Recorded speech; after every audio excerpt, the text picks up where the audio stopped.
Hello everyone, in this tutorial we'll walk through how to explore druggability features in the Genomics2Proteins Portal, which is a discovery platform that links genetic screening outputs to protein sequences and structures. To demonstrate, we'll be taking a look at protein's tyrosine kinase as our example protein. BTK plays a central role in B-cell development, differentiation, and signaling, and it's a well-established therapeutic target in B-cell malignancies. BTK has many clinically approved small molecule inhibitors that bind covalently to kinase domain, making a perfect case study to validate druggability prediction features. From the protein sequence viewer, you can find a tab for druggability features where you can see predicted pockets and their probability scores from 3 complementary tools: Fpocket, AF2BIND, and P2Rank. These 3 tools have differences in their methodology. Please take a look at our G2B biointegration suite documentation to know more about each tool, as well as other protein features integrated in the portal. For BTK, 3 pocket prediction methods in general are highlighting similar regions on the protein sequences. Let's look at them from the protein structure. BTK has many structures with known inhibitors, but for this tutorial, we'll select the structures of BTK co-crystallized with ibrutinib. First, let's see where the Fpocket predictions are. By clicking the Fpocket number in the Druggability feature tab, you'll see 3 predicted pockets on these selected structures in purple, green, and blue. One of them, colored in green, aligns well with the ibrutinib binding site. The druggability score estimates how likely a detected pocket can bind a small molecule. The darker the color, the higher the score in the structure viewer. You can see that the pocket overlapping with the ibrutinib binding site carries the highest druggability score. Now let's switch to AF2BIND. AF2BIND returns a single pocket, but with a larger predicted binding region. Again, it lands on the same site, the kinase domain where ibrutinib binds. And lastly, P2Rank. Here we see 4 predicted pockets, one at the ibrutinib binding site, and 3 others distributed more across the domain surface.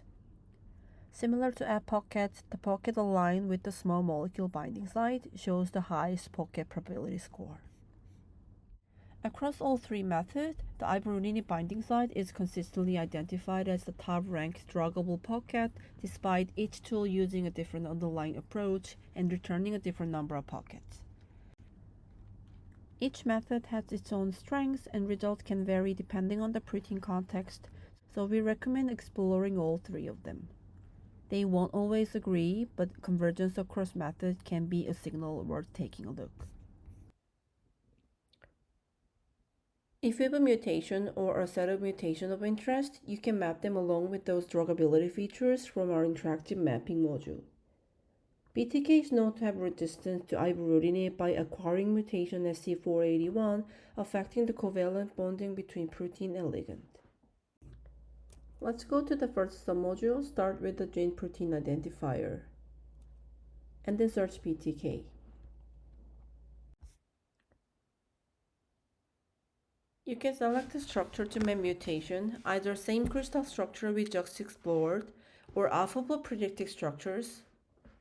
Even you can upload your own protein structures from other structure prediction tools or in-house experimental ones. Once you select a structure, you can enter annotations to be mapped. You can manually enter annotations or upload CSV or TSV file with mutations, scores, or features annotated. We'll input C481F mutation in this example. Now you can see the mutation on the structure viewer, and you can also bring in other protein features available from the portal. Let's select P2Rank again. Now you have visualized this registered mutation located right on the covalent binding site with the inhibitor, also sits on the predicted ligand binding pocket. Give it a try on your own protein target on the Genomics2Proteins Portal. Finally, please check out the documentation page on the portal to access all of our other tutorials. And if you want to leave any comments or questions, feel free to visit the feedback tab. Thank you for watching this tutorial and stay tuned for more.